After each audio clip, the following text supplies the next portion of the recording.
Nabucodonosor, a todos os prefeitos, os presidentes, juízes, tesoureiros, conselheiros, oficiais e todos os governadores das províncias, servos, escravos, livres, pais, raça, tribo, todos do pátio do rei Nabucodonosor, para adorar a estátua que ele levantou para a sua própria glória.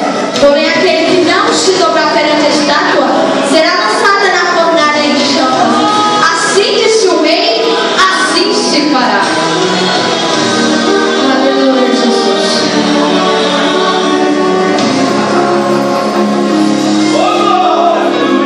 E lá estão os três, cheios de unção e de convicção, da cabeça aos pés.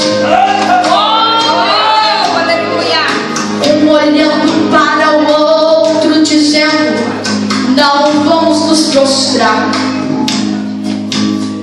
ainda que custe a nossa vida, vamos